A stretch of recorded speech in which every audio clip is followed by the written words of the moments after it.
Hey girlies, welcome to my channel. As you can see by the title, I am back with another video, and this is red flags to look out for when you are getting your first apartment, or better yet, any apartment at that.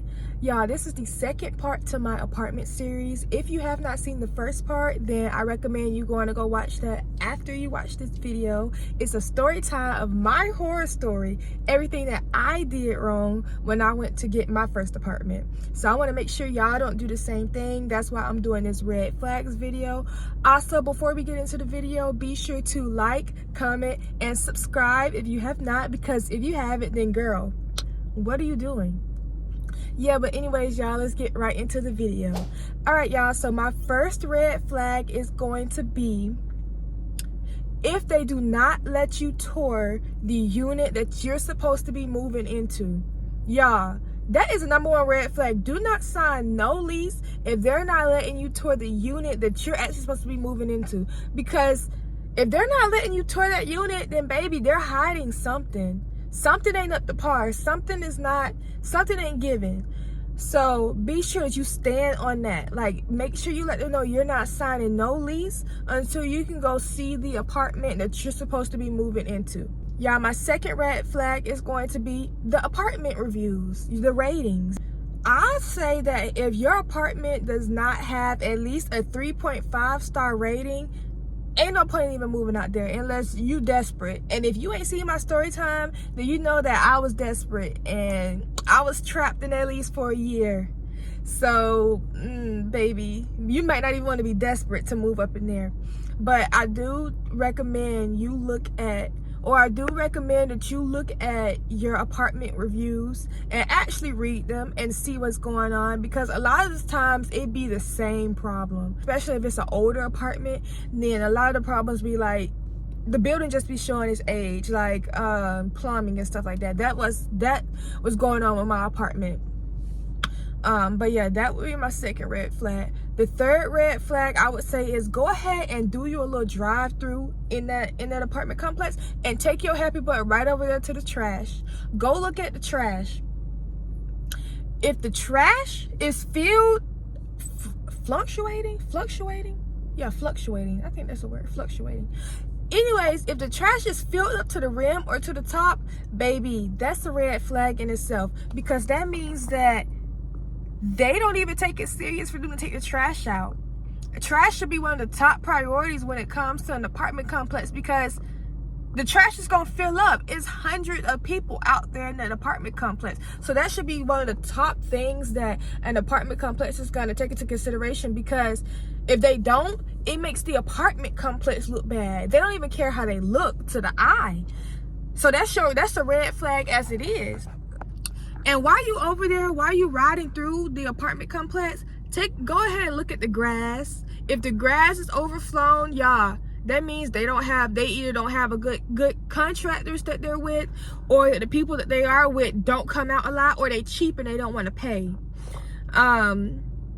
So yeah, that's a red flag within itself. If nobody is coming out to cut the grass, that means, again, they don't care about their appearance. And if they don't care about their appearance on the outside, imagine what it's going to be like on the inside of the apartment. Yeah, it ain't going to be good. My next red flag would be leasing.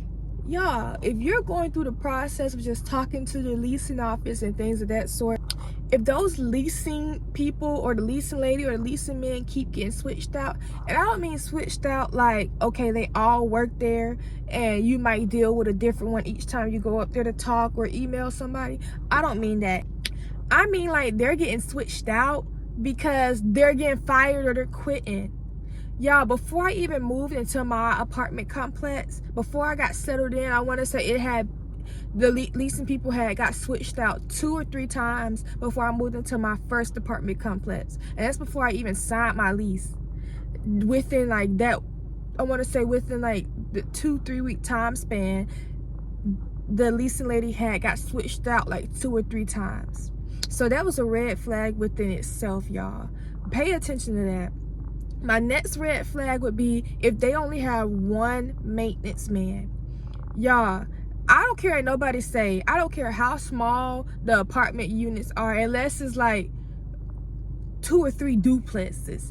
But most of the time, y'all know that when it comes to an apartment, those are hundreds of units. It's hundreds of units out there. One maintenance man cannot handle all of those units. The apartment complex that I'm in now, it's like 4 maintenance men, and I kid y'all not, I could put in a maintenance request for anything and they're coming usually that day, and if they don't come that day, they're coming the next day. If there's only one maintenance man to that whole apartment complex, then it's gonna take him a while to get to you, especially if it's an older complex, because it's gonna be a lot more problems. When it came to my apartment complex, it would take him a while to get there because he had to deal with so many other units, and by the time he got to my unit, he was already tired. Y'all working him to death. As a matter of fact, my apartment complex had 2 units. So he was being worked to death dealing with both of those units, y'all. Not units. My apartment complex had two sites. It had a sister site. So it had 2 sites that he had to maintenance too. He had to maintenance both of those sites. So he could not put his all into fixing that apartment because he's tired. They're working him to death. My next red flag would be the pool. Go look at how they upkeep that pool, y'all. If they don't have the energy to keep the water clean or to fill the pool up during the summertime and things of that sort, if that pool like you're gonna go out there and catch tetanus or some flesh-eating disease if you get out there in that water, that's a red flag. Like I said, they don't care about the appearance of how they look on the outside. The top things when it comes to an appearance on the outside of an apartment complex is their pool. It's going to be their pool, their grass, and the trash, because that's the first things that people are going to see when they come out or when they just drive through, see if they like the apartment. So if they don't care about that, that speaks for itself. If they don't care about that, that speaks for itself, y'all. Run for the hills. Literally run for the hills. Another red flag is just seeing how quick people move in and move out. If they can't retain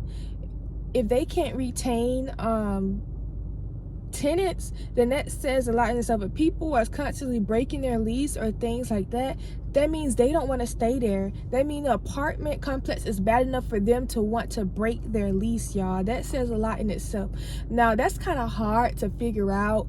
That kind of goes hand in hand with the reviews. If you're reading the reviews, some people might say how they broke their lease or things of that sort. So that's kind of hard to figure out before you move in. You really won't know until after you move in and you're seeing so many people come and go. My last red flag would be pay attention to how many times those apartment complexes get bought out, because I promise you, the first apartment complex that I moved into was getting bought out every year. Every year somebody new was buying that complex, and what that means is 9 times out of 10 they were losing too much money trying to keep that apartment complex. It cost more to fix the apartment than it was that they were charging, or than the apartments were worth, should I say. The apartment complex cost more to fix it than they actually were worth. So that means that people were, instead of knocking the buildings down, don't nobody want to knock the buildings down, they were constantly selling it. It was constantly being under new management, and that is a red flag within itself. I would say do your research with that, because they're not going to tell you that off rip. So you definitely want to do your research and just kind of look up the backstory of those apartments, look up when they were built and things of that sort. And if you dig deep enough, you'll be able to find how many times they go under new management. Sometimes the name will change, sometimes it doesn't. So if you look at the apartment name changes, that'll say a lot. But most of the time they don't really change the name, so you really just gotta have to dig deep and see how long those apartments how long or how often those apartments go under new management. And my last red flag would just be the customer service that you endure while you're going through the process of signing your lease and touring that apartment complex. If the customer service is not there, baby dip. If the leasing lady in the office is rude, or the leasing man in the office is rude, kind of cutthroat, blunt, you don't have to deal with that. You don't have to deal with that. They need you more than you need them. There's plenty of other apartment complexes out there. And I say this because even if most of the time you have to go through, especially when it's an older apartment complex, you have to go through your leasing office before you're able to do anything. And even just the whole process of moving in, you're going to be talking a lot to the leasing office. So if she's rude or if he's rude, imagine how many times you're going to have to put up with that even afterwards. Anytime you have to put in a request for maintenance, anytime you have any questions, anything with that, you're gonna have to deal with that rudeness. So that's definitely a red flag. That's definitely not something you want to have to put up with when moving into an apartment complex. That's pretty much it for my red flags video. This was a very short video. You know, we get straight to the point. But anyways, y'all, I really hope that you enjoyed this video. If you did, be sure to leave a like and comment down below. And like I said, baby, go ahead and subscribe. And also, if you have not seen the previous video of the story time, go watch that. Because I'll tell y'all, I was going through it. Your girl was going through it. But anyways, that's it for this video. I think I just said that. I might have just said that. Anyways, though, that's it for this video. And I will see y'all in my next video. So, bye.